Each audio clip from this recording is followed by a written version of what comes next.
আল্লাহর নবী বলেন, জিবরাইল,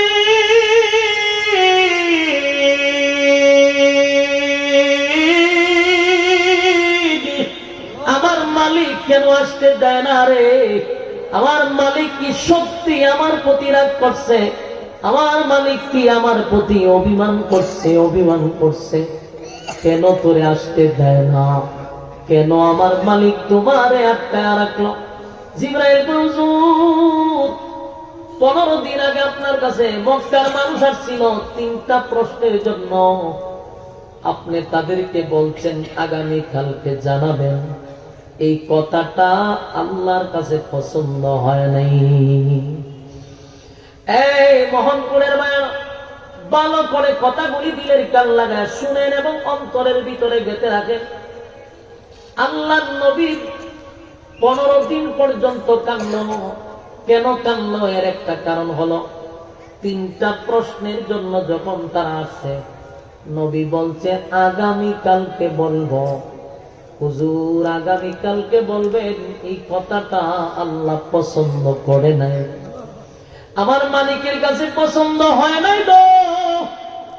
কারণ আপনি মাঝখানে ইনশাআল্লাহ বলেন নাই, ইনশাআল্লাহ বলেন নাই। ইনশাআল্লাহ না বলার কারণে আমার মালিক অপছন্দ করছে। সুবহানাল্লাহ। রাসূল সাল্লাল্লাহু আলাইহি সাল্লাম একত্ববাদী খোদার দাওয়াত দিত। এই দাওয়াত দেওয়ার কারণে 3 দল মিল্লা রাসূলের বিরুদ্ধে লাগছে। হেরা কিন্তু 3 দলের ধর্ম একরকম না। কেউ 2 খোদা, কেউ 3 খোদা, কেউ বহু খোদা। ধর্মের দিক থেকে তারা এক না, কিন্তু ইসলামকে দমানোর জন্য সব এক হয়ে যাবে। কথা হয় না? আপনারা দেখেন, বুদ্ধ, সনাতনী, এরপরে আরো কি আছে, খ্রিস্টান, ইহুদি, তার ধর্ম হ্যাঁ করে হ্যাঁ রকম। মূর্তি পূজারী, এরা তো পূজার অভাবই নেই। কিন্তু আপনি দেখেন এর মধ্যে কোনো সমস্যা নাই। ইসলামকে দমানোর জন্য দেখবেন এরা সব এক হয়ে যাবে, সব দেখবেন এক কাতার। ওই যে স্লোগান দিয়ে দেখছেন না, যে হিন্দু, খ্রিস্টান, বুদ্ধ, এরা একটা স্লোগান দেয়। এই স্লোগানের মধ্যে বোঝা যায় এরা সবাই একই, কিন্তু একমাত্র মুসলমান বাদে। মুসলমান দেখানোর জন্য সব সময় এক এক এক হয়ে যায়। তো ওই সময় খ্রিস্টান, এরপরে ইহুদি আর মূর্তি পূজারী 3 দল এক হয়ে গেছে না নবীর বিরুদ্ধে। বহুবার রাসূলের সঙ্গে তারা সরাসরি তারা কথা বলছে, কিন্তু কথা বইলা তারা বেশি আগাইতে পারে না। মানে এরা পুরো গোষ্ঠী লইয়া বসে, কিন্তু টকশুতে রাসূলের সাথে এরা পাইরা উঠতে পারে না, কোনোভাবে কথা দিয়ে পারে না। কোন না কোন জায়গা ঠেস খাইয়া নিজেরাই বসে থাকে। তোর একটা সময় আর কত যাইতাম আর কত বেজ্জতি হইতাম। আমরা তো যাই বেড়াগিরি দেখায়, কিন্তু তোমরা তো কেউ কথা বলতে পারো না। আব্দুল্লাহর পুত্র মোহাম্মদ এক কথা দিয়ে তোমরা ফেস খাওয়াই বয়ে থাকে। তোমরা তুই ক্ষমতা নাই যে ওনার ব্যাপারে আর 2টা কথা বাড়াই বলতে পারবা। তো এদের মধ্যে একজনে হয় কেমনে পারবো? ওনার কাছে যে এলেম, এটা হলো আসমানি এলেম, আর আমরা হলো জাগতিক এলেম। এই কারণে আমরা দুনিয়াবি এলেম দিয়া আসমানি এলেম ওনার সাথে লাগা সম্ভব না, কথা বলে পারতাম না। এর বাস্তবতা আমরা একটা বাস্তব দেখাই। অতীতে 16 বছর আমরা টক শো দেখছেন না? একজন আলেমরে বসাইতো আর 5টা নাস্তিক থাকতো। এটা টক শো দেখছেন নি? আলেম কয়জন আর নাস্তিক থাকতো? ও উপস্থাপন যে হতো এটা শুদ্ধ নাস্তিক। এই সবটি একপক্ষে আর একজন আলেমরে বইতো। তখন আমি দেখতাম যে আমি চিন্তা করতাম যে রাসূলের যুগের ইতিহাস পড়ছি, রাসূল একজন কথা বলতো আর মক্কার সব মাথা দিয়ে এসে রাসূলের সাথে কথা বলতো। এই চোখ শুধু দেখছি আলেম একজন প্রায় 5 জন মিল্লা লাগে। কারণটা কি? ওই সময় তারা জানতো যে মুহাম্মদের সাথে কথা বলার জন্য একজনে ভাবতাম না, পুরা গোষ্ঠী লিয়া কথা বলতো, তাও ভাবতো না। আর এই যুগের নাস্তিকরাও চিন্তা করতো আলেমদের সাথে কথা বলতে গেলে আমরা 1-2টা নাস্তিকে ভাবতাম না, পুরো উপস্থাপিকা সহ সব মিললে আমরা কথা বলতেই। এরপরে দেখছেন না অনেক আলেমের সাথে চোখ শুরু তুলে একটা মুসুসু করে ফেলাই দিচ্ছে। তখন ঠিক পারে না। কেন পারে না? আসমানি আলেম, বিদেশ থেকে ডিগ্রি আনছে, অত বড় বড় শিক্ষিতরা এরপর একজন আলেমের সাথে কথা বলে পারে না। তো এই রাসূলের যুগেও তারা কোনো ভাবে ওনার সাথে লাগিয়ে পারতাম না। কি করতেই বা এখন আপনি একটু মনিটরে বাড়ান, হালকা মনিটরে বাড়ান, বেশি না, এখন সাউন্ড ঠিক আছে। তো রাসূল সাল্লাল্লাহু আলাইহি ওয়াসাল্লাম এরা গেছে গিয়ে কথা কই আর পারে না পড়ে এদের মধ্যে একজন শিক্ষিত লোকে কয়, শোনো, যতই চেষ্টা করো পারবা না, কারণ আমরা নিজেরা কথা বলতে গিয়ে নিজেরাই ধরা খাই। তো ওনার সাথে আমরা কথা দিয়ে পারবো না, গায়ের জোর দিয়ে ভালো কথা দিয়ে পারতাম। তখন এদের মধ্যে একজনে বলে যে কি করা যায়, দেখো আসমানি এলেম কার মধ্যে আছে, আরেকজন আসমানি এলেম বলা লোক লাগবে ওনার সাথে কথা বলার জন্য। যারা কয় মক্কাতে তো তাওরাতের আলেম খুব কম, মদিনাতে আবার তাওরাতের আলেমের অভাব নাই, খুব প্রয়োজনে আমরা মদিনায় যাব, ওখান থেকে তাওরাতের আলেমদেরকে হায়ার করা বাড়া বেরোলে। এখন এরা 10 জন মিলে একটা কমিটি করলো, ওইটাই মক্কা থেকে 400 কিলোমিটার দৌড়াইয়া মদিনায় গেছে। মদিনার যে ইহুদিরা তাওরাত রিসার্চ করতো পণ্ডিতদের কাছে গেছে, গিয়া ভাই যে আমরা মক্কার থেকে 400 কিলোমিটার দৌড়ে আইছি, আপনার কাছে আইছি, কেন আইছ? আমরা একটা মুসিবতে আছি। মুসিবত হইল আমাদেরই বাতিজা, আমাদেরই বংশের, আমাদেরই রক্তের, কিন্তু ঘটনা হইল উনি হঠাৎ করে নিজের রাসূল দাবি করে এবং একত্ববাদী খুদার দাওয়াত দেয়, যেখানে আমরা বাপ দাদারা মাইন নাই যে খুদার অভাব নাই। আমরা যেখানে একটা গাছ দেখলে খুদা কই, যেখানে আমরা ভাতর দেখলে খুদা কই, আমরা রাস্তাঘাটে যারা দিল্লিদারি খুদা মানি, তুলসী গাছের আমরা খুদা, কিন্তু উনি তো দাওয়াত দেয় একজনে। ওখানে আবার নবীও দাবি করে। ওখানে আমাদের সমাজের মধ্যে একটা ফাটল সৃষ্টি হয়েছে, বংশের মধ্যে একটা দূরত্ব সৃষ্টি হয়েছে। এখন এটা কিভাবে সমাধান করা যায়? আপনাদের কাছে আইসি, আপনারা তাওরাতের আলেম, আপনারা বুদ্ধি থাকেন। তাওরাতের আলেম যেটি ইহুদি বড় বড় পণ্ডিত, এরা তাওরাতের দিকে তাকায়, আচ্ছা তোমাদের যে বাতিদার কথা বললাম ওনার নামটা কি? মোহাম্মদ? বলে হ, ওনার নাম তো মোহাম্মদ। ওনার বাপ কি আব্দুল্লাহ ছিল? বলে হ, আব্দুল্লাহ আছে। মার নাম কি? আমেনা? বলে আমেনা। আচ্ছা, তোমার বংশে কুরাইশ বংশে জন্ম নিছে? বলে হ। উনি যে দাবি করতেছে রাসূল, এটা কত বছরে দাবি করছে? 40 বছর হয়েছে পরে। তাওরাতের আলেম যিনি ইহুদি, এক কিতাবটা তো আমি যা বোঝার বুঝছি। এখন শুনো, আমরা মদিনাতে কেউ যাইতে পারতাম না, কথা বুঝতেছেন? মদিনাতে আমরা কেউ যাইতে পারতাম না। তবে তোমরা 3টা প্রশ্ন শিখাই হবে, 3টা প্রশ্ন গিয়া উনারে করবা। যদি উনি 3 প্রশ্নের জবাব দিতে পারে তাহলে তোমরা বুঝে নিবা উনি আল্লাহর পয়গম্বর, সন্দেহ নাই। আর তোমরা উচিত কালেমা হয়ে ঈমান আনা। আর যদি 3 প্রশ্নের জবাব না দিতে পারে বুঝবো উনি মৃত্যু প্রতারক, ওনাকে নবী মানা যাবে না। এখন মক্কারি মানুষগুলা কয় আমরা আইলাম 400 কিলোমিটার দূর থেকে একটা সমাধানের লেগে, আর এরা 3 প্রশ্ন দিয়ে দিচ্ছে। আমরা মক্কার সব মাথা গিয়ে এর পারি না, আর 3 প্রশ্ন, এটা কোনো ব্যাপার হইল? তখন তাওরাতের আলেমরা ভাই 3 প্রশ্ন নবী ছাড়া পৃথিবীর কেউ দিতে পারবে না। এর উদ্দেশ্য ছিল আরেকটা, কিন্তু ফাকরির কথা আর উদ্দেশ্য মিলছে না।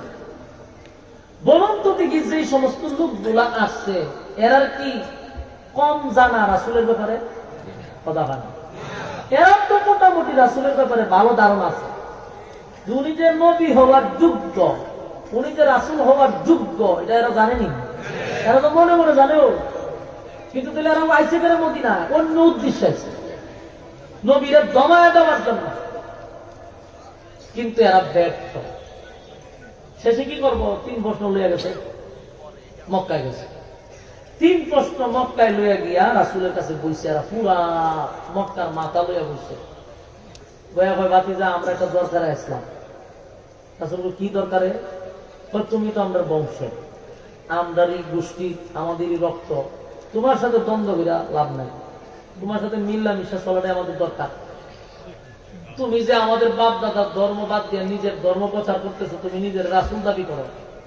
তখন আমরাও চিন্তা ভাবনা করে দিচ্ছি, দ্বন্দ্ব করে লাভ নাই, তোমার সাথে আমরাও যোগ দিব। তবে আমরা একটা শর্ত আছে। কি শর্ত? আমরা 3টা প্রশ্নের জবাব দিতে পারলে আমরা তোমার কালেমা পড়া ঈমান আনব। কথা কত সুন্দর না? সুন্দর করে রাসূল বলেন, ইয়াদ রাখবেন দুষ্ট লোকের মিষ্টি কথা। দুষ্ট যে লোকগুলা কথা কয় মিষ্টি মিষ্টি, শয়তান, এই কথা কয় রাসূলের সাথে খুব সুন্দর। আল্লাহ রাসূল চিন্তা করলো, যেই লোকগুলা আসছে আমার কাছে, এরা যদি কালেমা পড়ে তাহলে মক্কাতে আমার আর দিনের দাওয়াত দিতে কোনো সমস্যা হইত না। ইসলাম তো খালকি গায়ে মজে গুলা। রাসূল খুব খুশি হয়েছে। হয়তো আপনারা কইন, আপনারা 3টা প্রশ্ন দিতা, 3টা প্রশ্নের জবাব দিয়া দিতে হলে কালেমা পড়বেন, অবশ্যই করলাম। প্রথম প্রশ্ন করছে, আপনি বলেন রূহ কাকে বলে? এটা একটা প্রশ্ন। 2 নম্বর হলো, পৃথিবীতে একজন বাদশা ছিল, যিনি গোটা পৃথিবীর রাজত্ব করছে। একজনই বাদশা গোটা পৃথিবীর রাজত্ব করছে, একটা ঘোড়ার উপরে বৈশা। এই বাদশার নাম কর, বাদশার ডিটেলস বলেন। 3 নম্বর হলো 7 জন যুবক কতদিন ঘুমন্ত অবস্থায় ছিল একটা গুহার ভিতরে, এর ডিটেলস বর্ণনা করেন। প্রশ্ন হলো কয়টা? রাসূল কই 3 প্রশ্নের জবাব দিলে কি আপনারা কালেমা পড়বেন? অবশ্যই বলেন। আচ্ছা ঠিক আছে, আপনারা আগামীকালকে আসেন, 3 প্রশ্নের জবাব দিয়া দিব। এই 10-15 জন লোক ঠিক আছে, অসুবিধা না, আগামীকালকে আসবো। তারা চলে গেছে। রাসূলের ধারণা ছিল সকালে জিবরাইল আসে, বিকালে জিবরাইল আসে, 3 প্রশ্ন বলবো, আমি বলে দেবো, শেষ না কাহিনী। কিন্তু সারাদিনে জিবরাইল আসে না। রাসূল বলবো কই থেকে? কথা হয় না। হ্যাঁ, রাসূল কি গায়েব জানতো নি? হ্যাঁ, কথা বলেন। আল্লাহ রাসূল গায়েব জানতো? তো গায়েব যদি জানই থাকতো, যাদের দাবি এই গায়েব জানলেওয়ালার দাবি যে করে, এটা লোক আছে বাংলাদেশে। তারা মনে করে নবী গায়েব জানে, নবী গায়েব জানে, খালি মনে হয় ভিড়ও গায়েব জানে। মাঝে মধ্যে এমন দাবি করে ভিড়ও গায়েব জানে।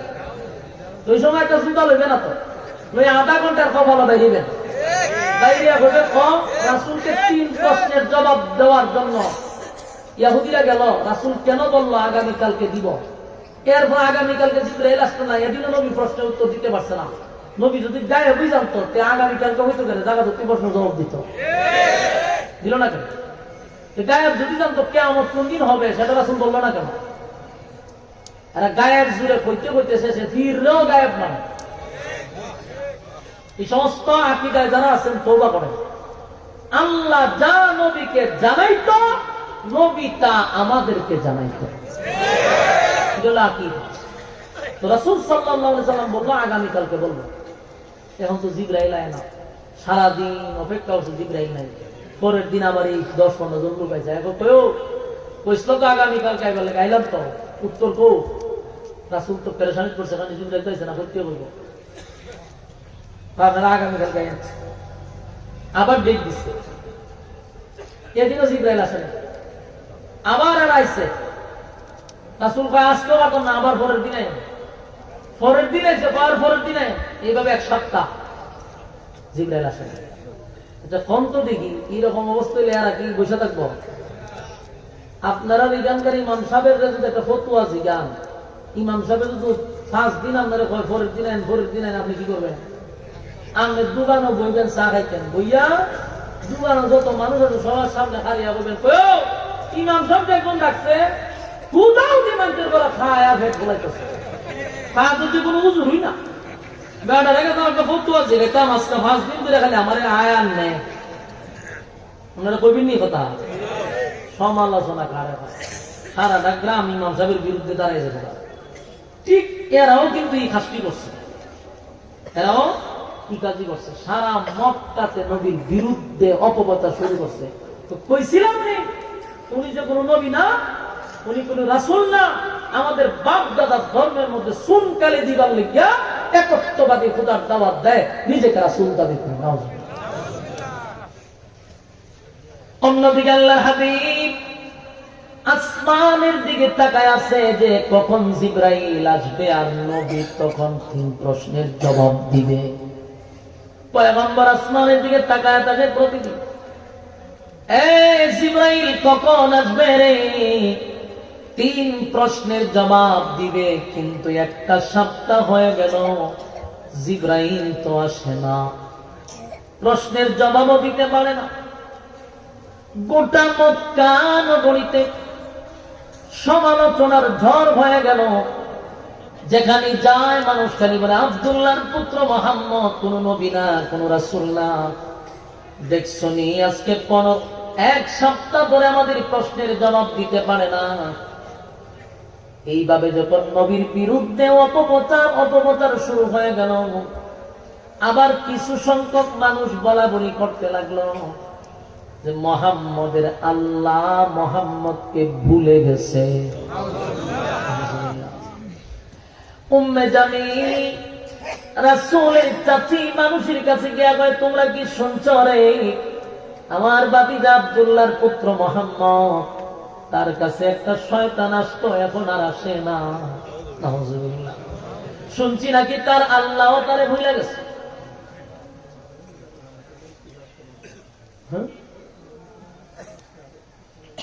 সব তো পত্রিকা বলছেন, দেখি তো নাচের পরও আপনার বাইরেরা বইবার একটু জায়গা করে দিলাম।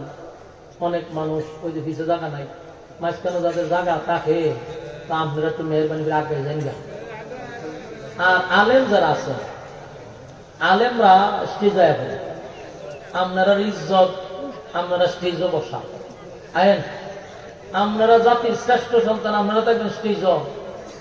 আলেম যারা আছেন এলাকার, আপনারা স্টেজে চলে আসেন। আর এই খালি একটু সামনে আপনি আগাইব, উড়ন লাগতো না। প্রত্যেকের সামনে যদি আদার জায়গাতে আদা দাগ হয়ে গেল, এই আদাতে দেখো পিছনে অনেক জায়গা হয়েছে। আর না হয় পিছন দিক দিয়ে আপনারা ইয়ে বিছাই দেন, বসেন। আর আগে তো বই না, বয়ান সময় কম, আবার ইটা করতে হতে যাবো সময়। কথা বলেন না, হয়েছে হয়েছে। এরপরে যারা দাঁড়ায় থাকবে অসুবিধা না, দাঁড়ায় আওয়াজ শুনলে অসুবিধা হচ্ছে। কথাগুলি মনোযোগ দিয়ে শুনেন, শুনতেছেন না আপনারা? মক্কা নগরীতে, গ্রামে গঞ্জে, শহরে বন্দরে সব জায়গায় নবীর বিরোধিতা শুরু হয়েছে। আল্লাহর হাবিব নিজেও আশ্চর্য হয়ে গেল, আজকে একটা সপ্তাহ ধরে কেন রে জিবরাইল আমার কাছে আসে না? জিবরাইল কেন আসে না? জিবরাইল কেন আসে না? গোটা মক্কার মানুষ আমি নবীর বিরোধিতা শুরু করে দিল। আল্লাহর পয়গম্বর বারবার আসমানের দিকে তাকায় আর জিবরাইলের জন্য অপেক্ষা করে। নবীও কান্দে, মানুষ বলা বলি করতে লাগলো, মুহাম্মদের আল্লাহ মুহাম্মদকে ভুলে গেছে রে। নবী কথা শুনা নিজেও মনে মনে আঘাত পাইলেন যে হায় হায়, আমার মালিক কি আমার সত্যি ভুলে গেছে। পয়গম্বর কাঁদতেছিল। কিতাবে লেখছে একদিন 2 দিন নয় রে, 15 দিন হয়ে গেছে। 15 দিন ওহী নাজিল হয় না। হয় দিন 15 দিন হয়ে গেছে, 1 সপ্তাহ না, 15 দিন। কখন পর্যন্ত জিবরাইল আসে? আল্লাহর হাবিব চতুর্দিক দিয়ে উনি যখন শুনতেছিলেন, ওনার বিরুদ্ধে সমালোচনা শুরু হয়ে গেছে। অন্যদিকে মানুষ বলা বলি করতে লাগলো, মুহাম্মদের আল্লাহ মুহাম্মদকে ভুলে গেছে। আল্লাহর পয়গম্বর বেতায় ব্যতীত হইয়া কান্দে। 15 দিন পর্যন্ত ওহী নাজিল হয় না গো। মানুষের এই সমালোচনা আর কত শোনা যায়? মানুষ এমন সমালোচনা করে যে উনি নবী না, উনি রাসূল না। আল্লাহর পয়গম্বর আসমানের দিকে তাকায় বলেন, মালিক, গোটা মক্কা নগরীতে আমার বিরুদ্ধে বলা বলি শুরু হয়ে গেছে। আমার কষ্ট লাগে না, কিন্তু কষ্ট লাগে যখন মানুষ বলে আপনি মালিক আমারে ভুলে গেছেন।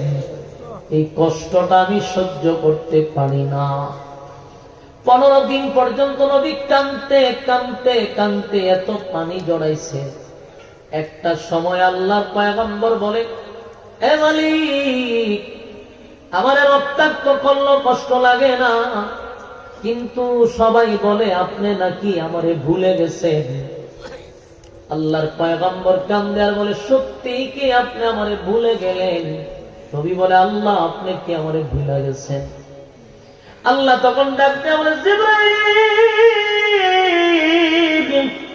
আমার বন্ধু আমার কাছে বলে আমি নাকি আমার বন্ধুরে ভুলে গেছি। বন্ধুরে কি ভুলা যায় রে? বন্ধু বলতেছে আমি আমার বন্ধুরে ভুলে গেছি। বন্ধুরে ভুলা যায় না, তাই আর বন্ধুরে কান্দাবো না। যা তাড়াতাড়ি আমার বন্ধুরে সান্ত্বনা দে। পয়গম্বরকে সান্ত্বনা দেওয়ার জন্য, পয়গম্বরকে খুশি করার জন্য আল্লাহ 15 দিন পরে যে সূরাটা নাজিল করলো, এটার নাম হলো সূরা দোহা। এখন বুঝতেছেন কেন নাজিল হয়েছে? নাজিলের কারণটা বুঝছেন? এই কারণে আল্লাহ সূরা দোহা পাঠাইলেন।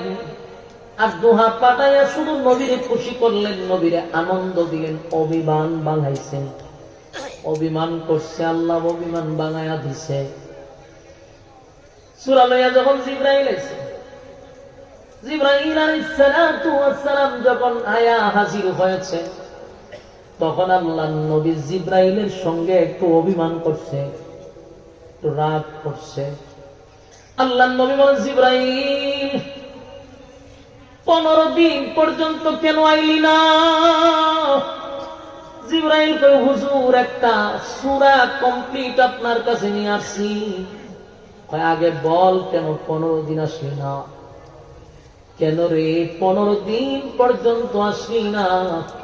জিবরাইল কয় হুজুর আমি আসতে চাই, আমার মালিক আমারে আসতে দেয় না। আল্লাহর নবী বলেন জিবরাইল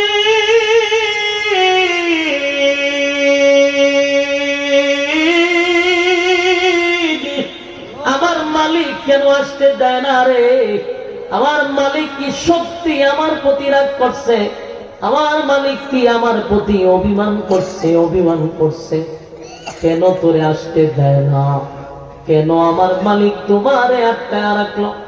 জিবরাইল হুজুর 15 দিন আগে আপনার কাছে মক্কার মানুষ আসছিল 3টা প্রশ্নের জন্য। আপনি তাদেরকে বলছেন আগামী কালকে জানাবেন।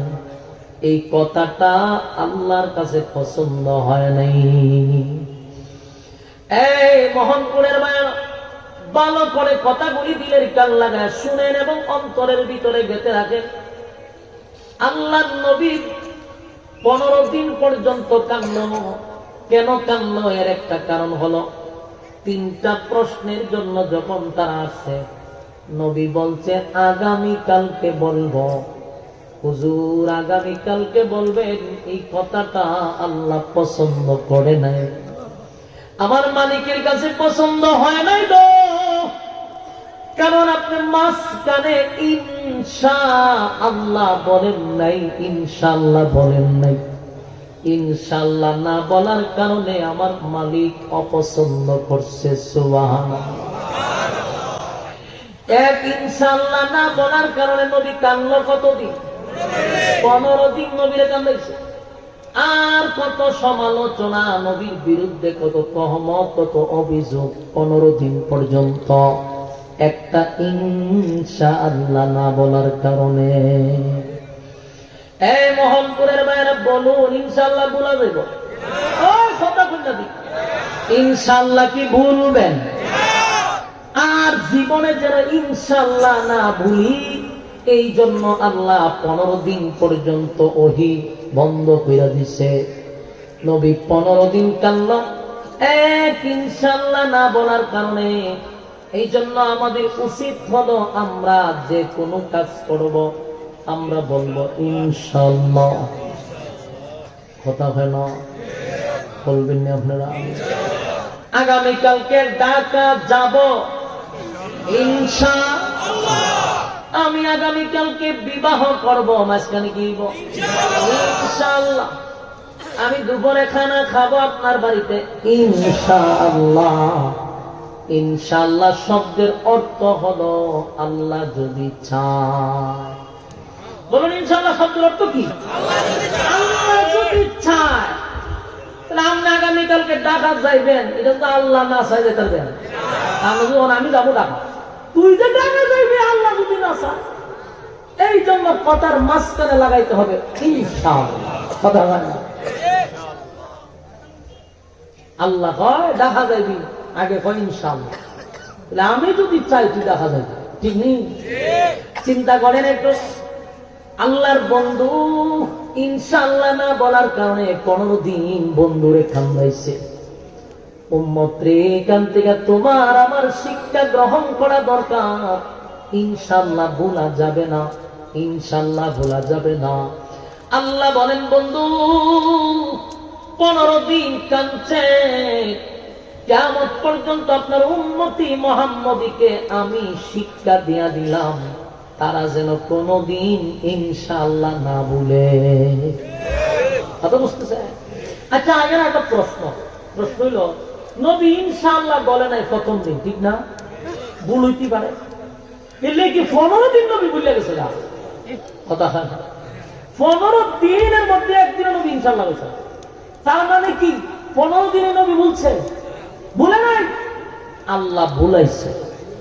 বলুন, নবী ভুলছে না আল্লাহ ভুলাইছে? একদিন না হয় রাসূল বলে না ইনশাআল্লাহ। কেন 15 দিন নবী ইনশাআল্লাহ কইল না কেন? আল্লাহ নিজেই কুলায় দিছে উম্মতের শিক্ষার জন্য। আল্লাহ বলে উম্মত শিক্ষা যা, জীবন ইনশাআল্লাহ বলিস। আপনারাও যেন জীবন ইনশাআল্লাহ না বলেন। আল্লাহ এটা 15 দিন ওহী বন্ধ কইরা উম্মতের শিক্ষা দিছে। 15 দিন ভিতরে কত কান্না নবী কাঁদছে। একটা পর্যায়ে নবী যখন বলতে লাগলো, আল্লাহ আপনি কি আমারে ভুইলাই গেলেন, তখন আল্লাহ সূরা দুহা নাযিল করছে যে বন্ধু আমারে বলতেছে আমি ভুলে গেছি। না বন্ধু, আমি ভুলি না। আল্লাহ সূরা দুহা নাযিল কইরা কসম করছে 2টা। জোরে কোন কয়টা? আরো জোরে। 2টা কসম কেড়ে শুধু বন্ধুরে খুশি করছে। বন্ধুর প্রতি বন্ধুর কত মায়া। 2টা কসম করছে, দিলের কান লাগায় শুনে। কি তো চিল্লাচিল্লি করে কারণ নাকি, কি সমস্যা নাকি? সাইনবোর্ড হাতে দাঁড়া, দূরে ডাকে। আপনারা চিন্তা করেন কেন মন জায়গা দিকে বুঝেন না? একটা ধ্যানে ওয়াজ করতেছি, আপনারা মাঝখানে বামা ডুবে কথা কইলে তো সমস্যা ভাই। আপনারা কি বিরক্ত লাগতেছে? বিরক্ত করলে না, কথা কইলে মুখ আউল লাগাই দিচ্ছেন আপনারা। কথা কইতেছি, একটা ধ্যানে কথা বলতে দেন, মাঝখানে কথা করেন না। আর যারা পোশাক লাগাইছেন আপনারা দায়িত্ব ছিল, আশেপাশে কেউ কথা বলতে না, দায়িত্ব পালন করে। পকড় আজ বইতে পারেন না, দায়িত্ব পালন করে। বলে তোরা কত মন ছেলে ও বর্ডার ফাঁস দা, এরিয়ার ভিতরে কোনো কথা চলতো না, ঠিক নেই? আর আমার রাতটা করতো না, দম খাইলো, কারণ আমার খুব মহব্বত করে। 5 বছর ধরে দাওয়াত দেয়, দম খাইলে কোনো অসুবিধা নেই। আমারও তো র্যাঙ্ক বাড়ছে, কথা পুরাতন লোক না। হ্যাঁ, মুজাফর নি ওই এক কত এখানে তো এখানে বাদ দিয়ে এখানে আসছি, হেরোই আনছে আমার এখানে। মনোযোগ দিয়ে শুনতেছেন? কোন দিন খামছে? 15 দিন খামছে। কেড়ে খামলো? ইনশাআল্লাহ। কিন্তু এই ইনশাআল্লাহ নবীরে না, ইনশাআল্লাহ উম্মতকে শিক্ষা দিবার লাগা। আরে উম্মত ইনশাআল্লাহ বলিস না। এর পরে দেখবেন আমরা দেশের মধ্যে হয় বিয়া আগামী কালকে ফেরালাম, ওমা হেই মাসকের ইনশাআল্লাহ স্যার এখন বিয়া করতেছি। তুই বলে আল্লাহ যদি চায় তাহলে বিয়া করো, ইনশাআল্লাহ আল্লাহ যদি চায়। এরপরে আল্লাহ স্যার ওই বিয়া করে লাগে, এর লিগে 10 দিনও জানা বিয়া শেষ। বাস্তব আল্লাহ নবী যখন কান্না শুরু করলো, কানতে কানতে নবী এতটা অস্থির, আর বলে মালিক আপনি কি আমারে ভুলে গেছেন? নবীরে সান্ত্বনা দেওয়ার জন্য সূরা দুহা নাযিল করিয়া 2টা কসম করছে। জোরে কোন কয়টা? আল্লাহ 2টা কসম করে বলেন ওয়াদ-দুহা ওয়াল-লাইলি ইযা সাজা মা ওয়াদ্দা'আকা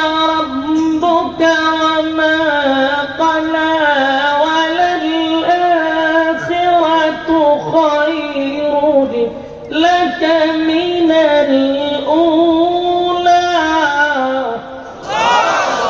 আল্লাহ শুরুতে একটা নয় দুইটা কসম কাটা ওয়াদ্দুহা একটা কসম ওয়াল্লাইলি ইযা সাজা এখানে আরেকটা কসম ওয়াদ্দুহা দিনের আলোর কসম ওয়াল্লাইলি ইযা সাজা রাতের অন্ধকারের কসম ওয়াদ্দুহা দিনের আলোর কসম কোন সময় যেই সময় মানুষ তাসবিহ নামাজ পড়ে 11টার সময় 10টার সময় ওই সময়ের রুদ্রের কসম আলোর কসম ওয়াদ্দুহা দিনের আলোর কসম ওয়াল্লাইলি ইযা সাজা রাতের অন্ধকারের কসম যেই সময় মানুষ ঘুমিয়ে যায় নিঝুম রাত্রিতে ওই রাতের অন্ধকারের কসম করে আল্লাহ এই যুবক ভাইরা দুইটা কসম করে দিল ওয়াদ্দুহা ওয়াল্লাইলি ইযা সাজা দুইটা কসম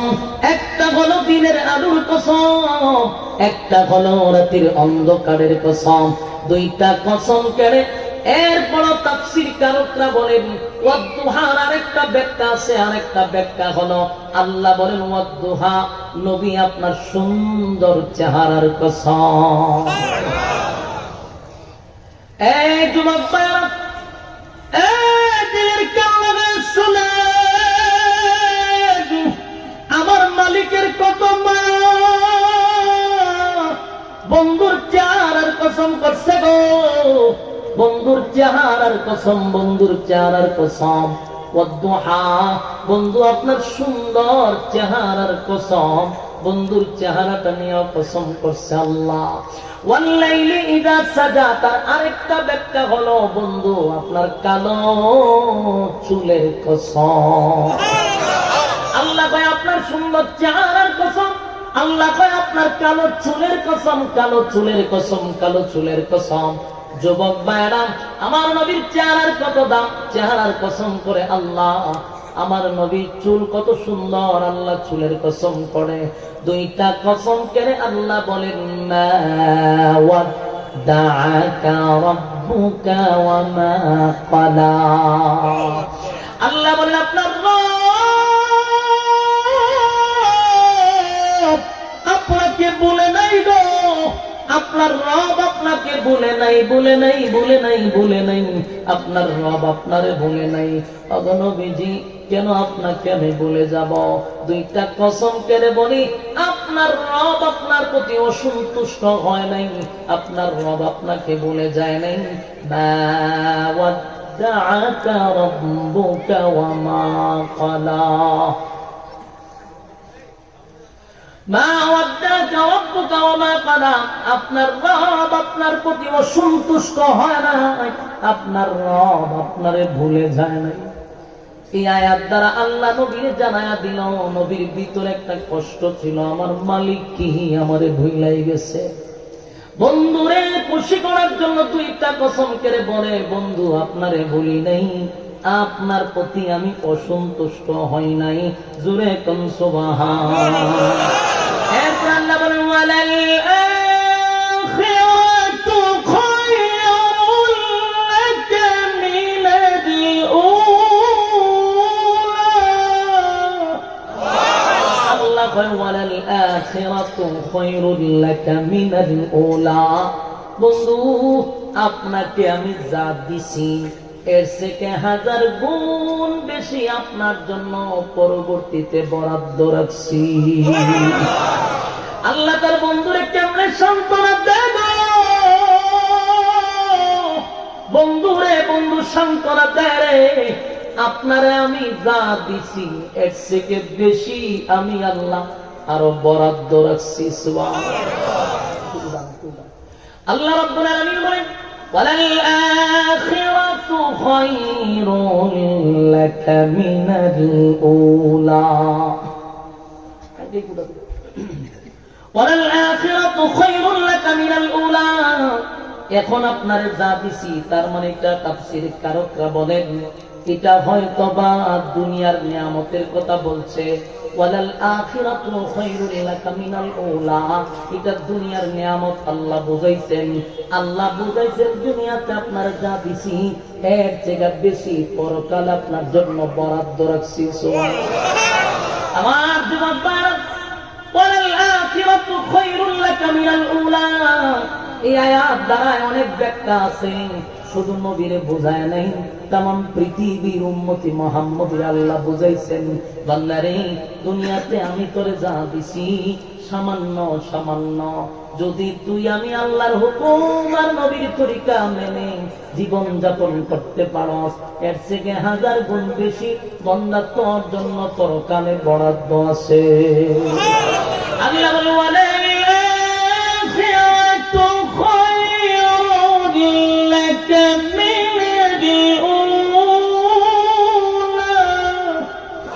আমি আপনার জন্য পরকালে বরাদ্দ রাখছি, এর থেকে আরো বেশি বরাদ্দ রাখছি, আরো বেশি বরাদ্দ রাখছি।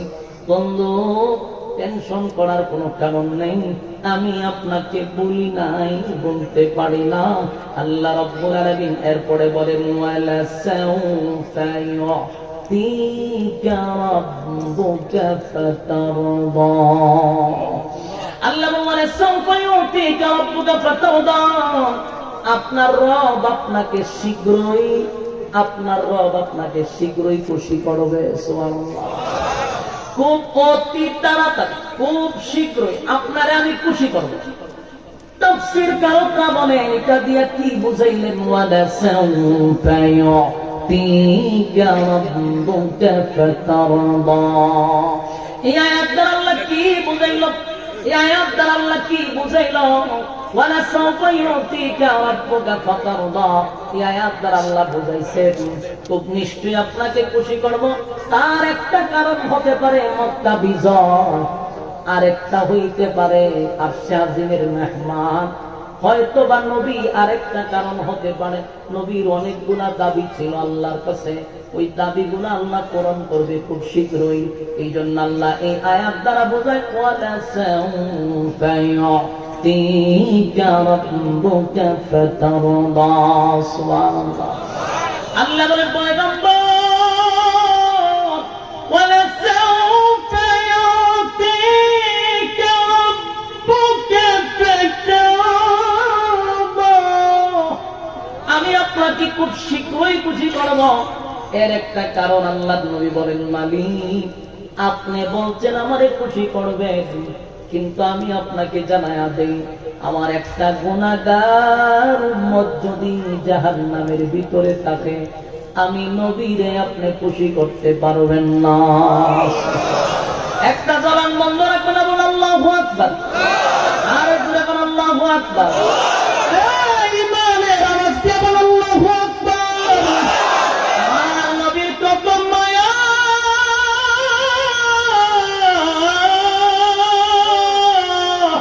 নবীর কত মায়া গো। রব্বে কারীম বলেন আপনাকে আমি খুশি করব, খুশি করব। ওয়ালা সাউফা ইউতিকা রাব্বুকা ফাতারদা, আল্লাহ নবী বলেন আমার একটা উম্মত যদি জাহান্নামের ভিতরে থাকে, আপনি মালিক আমারে খুশি করতে পারবেন না।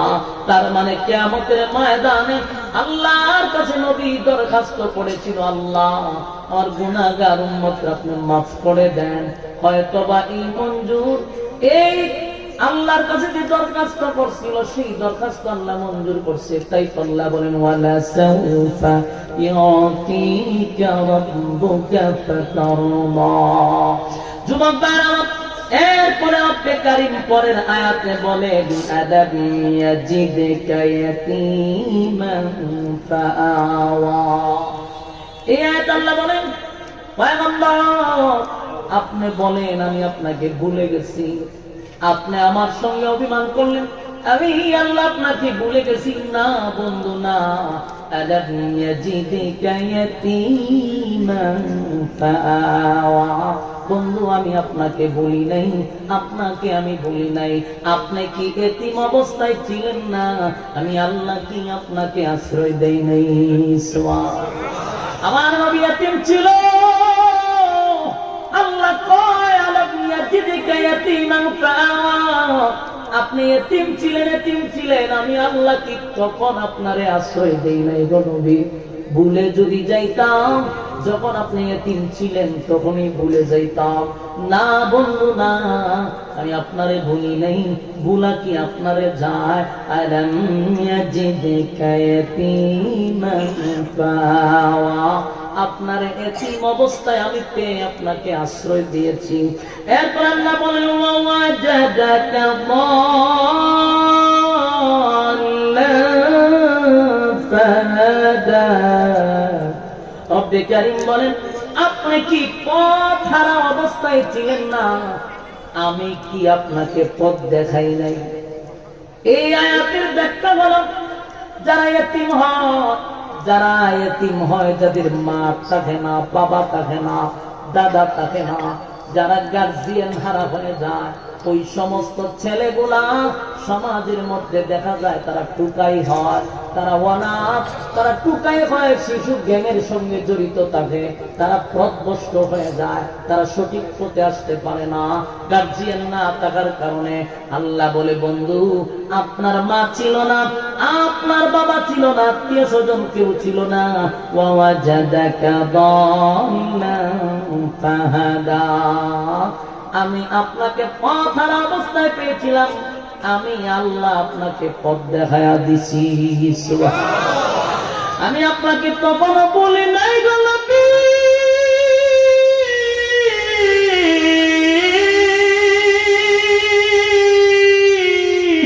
তখনও আমি আপনাকে বলি নাই, ভুলবো না আপনাকে তখনও বলি নাই, এখন কেন আপনাকে ভুলে যাব? রব্বে কারীমের পরে বলেন, বন্ধু, ওয়াজাদাকা আইলান ফাআগনা। এই আয়াতে আল্লাহ বলেন, আপনাকে কি আমি নিঃস্ব অবস্থায় পাই নাই? আপনি তো গরীব ছিলেন, আমি আল্লাহ আপনাকে ধনী বানাইছি। কথা হয় না? আপনি গরীব ছিলেন, আমি আল্লাহ আপনাকে ধনী বানাইছি। আমার কথা না, আল্লাহ বলেন, ওয়াজাদাকা আইলান ফাআগনা। আল্লাহ কয়, ধনী ছিলেন না, আপনি গরীব ছিলেন, আপনারে ধনী বানাইছি। কথা হয় না? তার মানে কি বুঝলেন? এই আয়াতে স্পষ্ট কথা হলো, আমার মালিক, আমার আল্লাহর পয়গম্বরকে ধনী বানায়া দিছে। নবী একটা সময় গরীব ছিল, আবার আল্লাহ কয় আপনারে ধনী বানাইছি। এই আয়াতটা যখন আমি পাই, তখন আমার মনের মধ্যে একটা প্রশ্ন জাগে। সারাটা বাংলাদেশে আমাদের মতো কিছু মৌলবীরা ওয়াজ মাহফিলে বৈশা সারাটা জীবন ওয়াজ করছে, আমার নবী গরীব, আমার নবীর পেটে পাথর। এই ওয়াজ শুনতে শুনতে সাধারণ মানুষের ভিতর, উপরের মানুষ, বড় বড় কর্মকর্তা, সবার ভিতরে একটা ধারণা, ইসলাম মানেই হলো গরীব, ইসলাম মানেই হলো ভিক্ষুক। এদের নবীও ভিক্ষুক ছিল, নাউজুবিল্লাহ। এদের নবীও গরীব ছিল, নাউজুবিল্লাহ। এইটার জন্য আমরা নিজেরা দোষী। ওয়াজও গেলি হয় নবীর ভেড়া ভক্ত আছে। আমার প্রশ্ন, তুই খালি 31টাই করছিস। নবী গরীব ছিল, ভেড়া ভক্ত বাঞ্চিত, কথা তো সত্য। এটা কি 31টাই শেষ? পরের পৃষ্ঠা উল্লাস না কেন? পরের পৃষ্ঠা আল্লাহ হয়েছে আপনারা ধনী বানাইছে, পরের পৃষ্ঠা আল্লাহ আপনারা দেশের রাষ্ট্রনায়ক বানাইছি। আমার নবী যে দেশের বাদশা ছিল, সেই খবর আপনাদের আছে? কিছু কাঠমৌলবীগুলা আজ পর্যন্ত এদের বয়ানে জিন্দিগিতে শুনলাম না, এরা কইতে যে নবী দেশের বাদশা ছিল, নবী দেশের রাষ্ট্রনায়ক ছিল। এটা এরা মনে শুনছিল। আর এই ওয়াজের এত প্রভাব পড়ছে, ফেরের ভাক্তরের ওয়াজ এত প্রভাব পড়ছে, নাস্তিকরা হুমড়ি কয় যে ইসলাম তো গরীব ছিল, নবীর পেটে পাথর ছিল। খুব ইমোশনাল করে কয়। যখন নেক্সট স্টেজে কোনো আলেম রাজনীতি করতে চায়, রাজনীতির চেয়ারে বসতে চায়, ঠিক তখন ওই নাস্তিকগুলো এই কথাগুলোর একটা মাধ্যম বানায় আমাদেরকে বলে, হুজুর, আপনারা নবী তো ভেড়া ভাক্তর আছি, কষ্ট করে চলছে, আপনারা রাজনীতি করুন করতে গিয়া বলে কিনা? আলেমরা রাজনীতি করলে আমরা রাজনীতি করেন কেন? ইসলাম ধর্ম পালন করে আপনারা রাজনীতি করেন কেন? আলেমরা রাজনীতি করতে না কেন? আপনারা নবী গরীব আছি, ফেরা হচ্ছর আছি, আপনারা কেন তো ভিআইপি ভাবে চলেন, আপনারা কেন রাজনীতি করেন? এরকম কথা আমারও বলছে, এরকম কথা অনেক আলেমদেরকে বলছে। কেন বলছে? ওই কাপ্য নবীদের বয়ানের প্রভাবের কারণে। পরে আমি বললাম, এই আয়াত দিয়ে বললাম যে আল্লাহ যে বলছে নবীর ধনী বানাইছিল, ই ওয়াজ শুনছেন না? আমরা তো আগে উঠছি নবী ফেরা ভাবতে পারছি। আমি এটা হইলো আগের পৃষ্ঠা। পরের পৃষ্ঠা নবী ছিল দেশের বাদশাহ, ছিল দেশের রাষ্ট্রনায়ক। নবী যদি এই যুগে থাকতো, পৃথিবীর শ্রেষ্ঠ দামি গাড়িটা নবী চালাইতো। আমরা রাহারা জীবন এই ওয়াজ আছে, যেডি এই ওয়াজ করে এটি গিয়া দেখেন লাল নীল বাতি লাগায় মাহফিল মাথা টুপি তো লাল নীল বাতি জ্বলে। তুই যদি নবী ফেরার ভাবতে যদি ওয়াজই করে, তুই গিয়া মুরিদানের বাড়িতে পরিমাণ খাওয়ান কাজ করে গলা পর্যন্ত খাইতে খাইতে গলাটা পর্যন্ত খা, আর আয় না বেহুর শুরু হয়ে যাবে। খাইতে খাইতে তুই খাস করেছে নবী না বেটা ভাব করেছেন, তুই গলা পর্যন্ত খাস করে। এই সমস্ত ভণ্ডামি কথা সমাজ থেকে দূর করতে হবে। অধিকাংশ মানুষ জানেই না নবী দেশের রাষ্ট্রনায়ক ছিল। তারা এক অজন্ত, যদি তারা এই প্রভাব করত তাহলে আঙ্গুল তুলে বলতো না যে আলেমরা রাজনীতি করে কেন। আলেমরা রাজনীতি শিখছে স্বয়ং রাসূলের কাছ থেকে। আমরাই তো রাজনীতি করার দরকার ছিল। আমরা যদি রাজনীতি করতাম, বাংলাদেশের সম্পদ বাহিরে প্রচার হতো না। আমরা রাজনীতি করলে এদেশে গুম হত্যা হতো না। রাজনীতি করলে 4 বছরের শিশু থেকে নিয়ে 80 বছরের বৃদ্ধ দর্শিত হইতো না। আমরা রাজনীতি করছে বিশ্বনাথিক একটি সমস্যা রয়েছে। তোরা রাজনীতি করে যার বোতল খাস, তোরা রাজনীতি করে যার সামনের ব্যবসা করো, তোরা রাজনীতি করে যার দেশের সম্পদ লুটপাট করে নেস, তোরা রাজনীতি করস আর মানুষকে গুম হত্যা করে শেষ করস। তোদের রাজনীতি করতে হয়েছে দিলে আমাদের জানা দরকার। আমরা যদি বলস, আমরা বলবো প্রথম সারির আমরা রাজনীতি দেখছি রাসূলুল্লাহ থেকে। রাসূলের পর আবু বকর ছিল দেশের প্রেসিডেন্ট, উমর ছিল দেশের প্রেসিডেন্ট, আলী ছিল দেশের প্রেসিডেন্ট, উসমান ছিল দেশের প্রেসিডেন্ট। অসংখ্য সাহাবীরা দেশ চালাইছে, সেখান থেকে রাজনীতি শিখছি। আমরা রাজনীতি হইতে শিখছি। হয়তো ভেড়া ভাত করে ওয়াজ করে আধা ঘন্টা বাইরে আছি, দেখেন পরের পৃষ্ঠা বরস না। প্রথম পৃষ্ঠায় নবী গরিব ছিল, পরের পৃষ্ঠায় আল্লাহ ধনী বানাইয়া দেশের রাষ্ট্রনায়ক বানাইছে। হে ওয়াজ করস না কেন? ইসলাম তার একেবারে নিচে গরিব বানাইছে। আর এই কারণেই আজকে ইঞ্জিনিয়ারের ছেলেগুলো মাদ্রাসায় দিতে চায় না, অ্যাডভোকেটের ছেলে মাদ্রাসায় দিতে চায় না, এমপির ছেলে মাদ্রাসায় দিতে চায় না, বড় শিল্পপতির লোক মাদ্রাসায় দিতে চায় না। কেন? ওয়াজুক্তি করে আলী গরিব কথা হয় নাকি? আলে আমরা কি গরিব ছিল? তুই খালি একই ওয়াজ করে নিজের ইসলাম তার একেবারে বিছালামায় দিতেছে, জাতির কাছে ইসলাম তারা কলঙ্কিত করতেছে। আমাদের এই কারণে আজকে ইঞ্জিনিয়ার গুলো স্কুলে যায়, মাদ্রাসাতে রাখো, মাদ্রাসাতে এই কথা বছর শেষে কোন বেড়া মরবো আর এখানে তাকে খতম করতে হবে। মাঝে মাঝে মেজাজ গরমই হয়। এটা দিন জীবিত থাকতে কোরআন পড়ছেন, এটা মহিলা গেল, এটার সামনে কোরআন পড়ার মানে ডাকি কোরআন তো জীবিত থাকতে মহিলা গেছে না, একসাথে কোরআন ফেলে চিন্তা করতাম।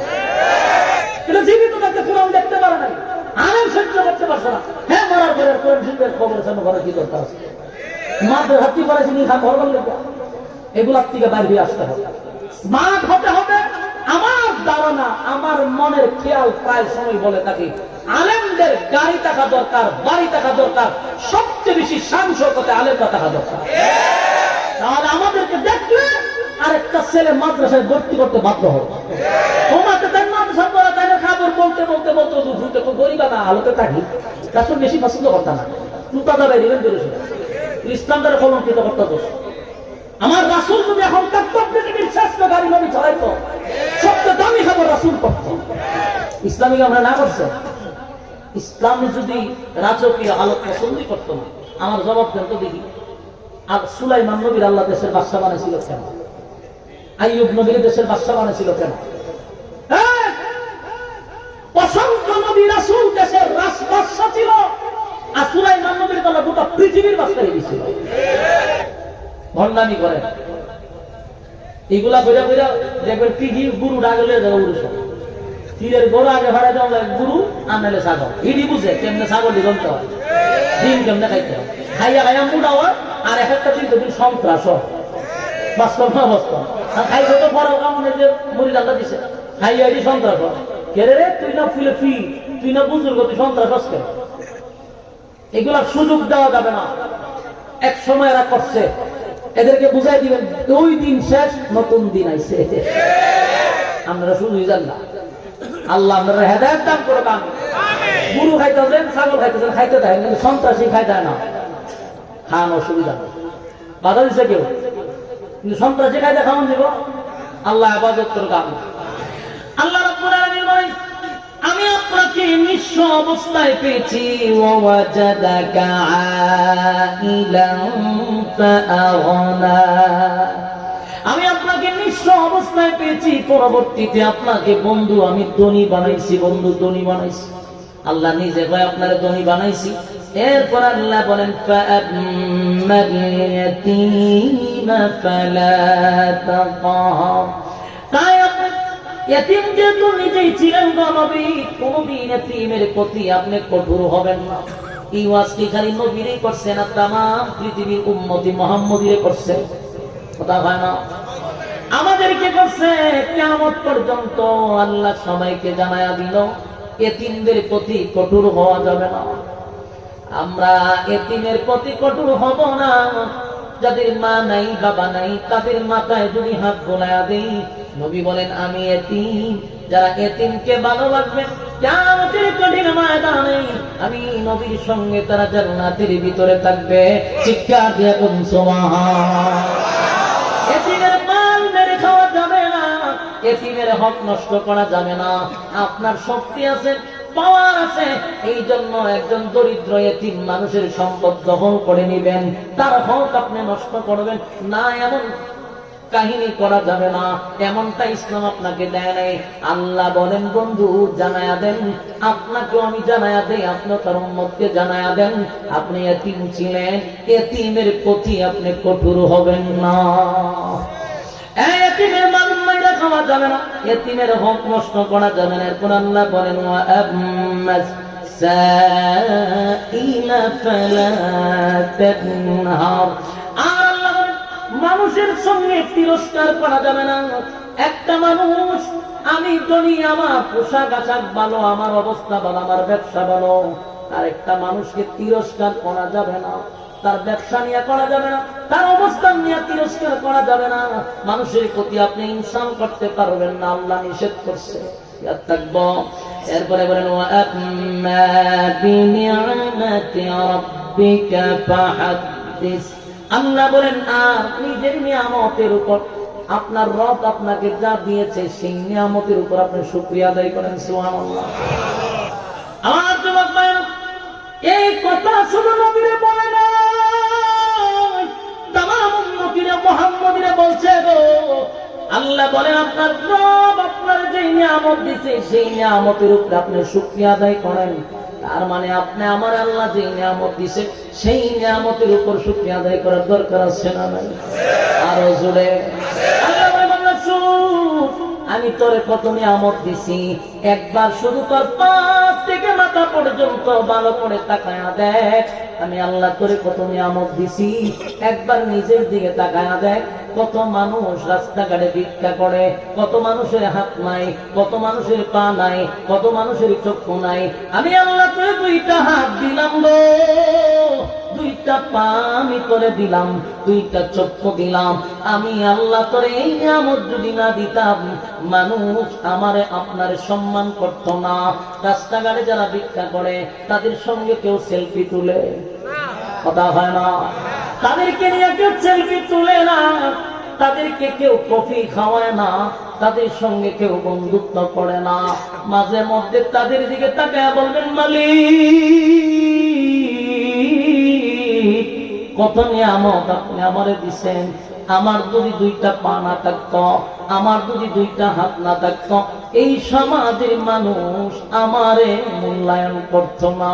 ঠিক আল্লাহ ভাই বন্ধু, তাই আপনাকে বললাম, আম্মা বিনিআমাতি রাব্বিকা ফাহাদ্দিস।